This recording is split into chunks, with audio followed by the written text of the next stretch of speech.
esse ato de extremismo me fez pensar sobre o que pode levar uma pessoa criada numa democracia, a se radicalizar tanto a ponto de cometer um ato tão violento.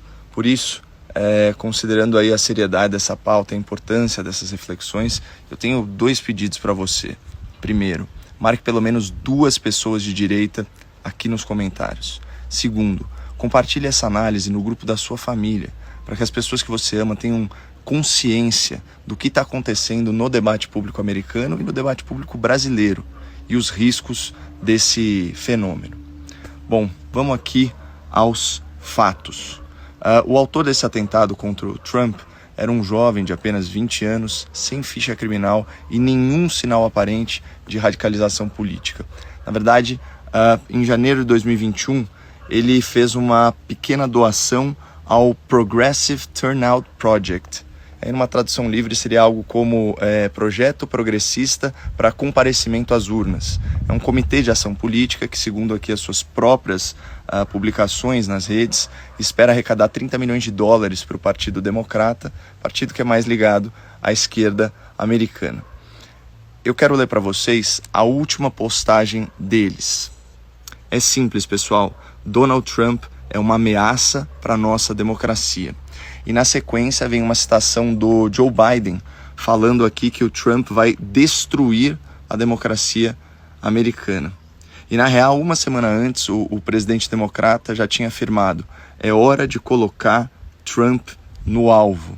Olha só que fala infeliz dado esse contexto. Mas é claro, essa retórica mais inflamada, essa retórica aí passional, essa retórica hiperbólica, em certa medida, faz parte do jogo político, faz parte da guerra da informação. A questão é que isso vem num contexto, né, de um esforço midiático coordenado de difamação, de assassinato de reputação, de disseminação de fake news e de desumanização do adversário político. E essas narrativas, quando elas são repetidas à exaustão, elas influenciam sim a sociedade, elas formam a opinião pública, elas manipulam os resultados eleitorais e elas promovem a radicalização à esquerda. É só a gente pegar aqui o caso brasileiro. Durante toda a campanha de 2022, o ex-presidente foi rotulado como um fascista, ele foi falsamente acusado de genocídio, e isso com autorização expressa do TSE, o Tribunal Superior Eleitoral. A Folha de São Paulo, eu separei algumas coisas aqui, a Folha de São Paulo, que é o maior jornal em circulação no país, publicou com destaque textos com os seguintes títulos. Eu vou ler exatamente aqui para vocês. Se Bolsonaro não é nazista, ele adora aparecer. Bolsonazismo. Outro aqui, sob o Bolso-Reicherismo, uma alusão aí ao Terceiro Reich alemão. Então, nesse último, né, olha a barbaridade que o autor escreveu. Como não há mais possibilidade de um apoiador de Bolsonaro ser um democrata, as eleições dirão exatamente quantos brasileiros ergueram o braço dentro da urna. Aqui, né, uma referência ao gesto nazista do Sieg Heil. Então, assim, ainda tem um último, esqueci de falar, tem um último artigo que para mim é o mais absurdo de todos, também publicado pela Folha, que diz o seguinte: por que torço para que Bolsonaro morra? E aí o autor explica por que a morte do ex-presidente seria filosoficamente justificável. Aliás, não, filosoficamente defensável, essa é a expressão que ele usa. Aí você junta esse desserviço da grande imprensa, as declarações infelizes também da maioria das autoridades do país.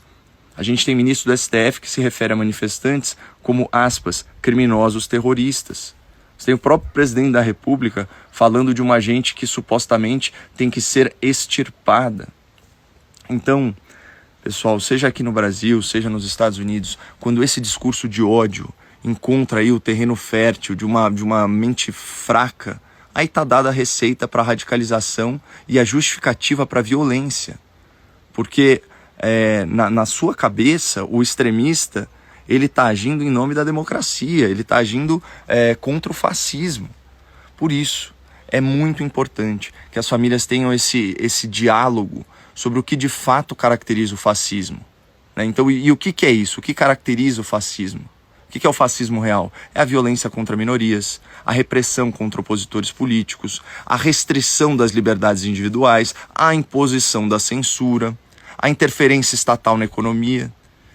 Então, assim, para resumir, esse fascismo alardeado pela esquerda na imprensa, esse é um fascismo imaginário, mas essa narrativa, ela tem consequências reais, como a gente acabou de assistir lá nos Estados Unidos.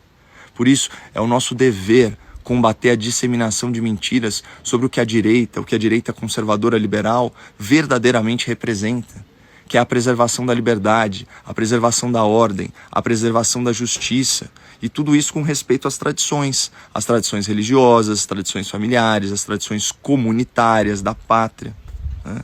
E eu conto com você para compartilhar esse conteúdo pelas redes, né? Vamos conscientizar, vamos informar e não ficar, enfim, reverberando esse discurso de ódio.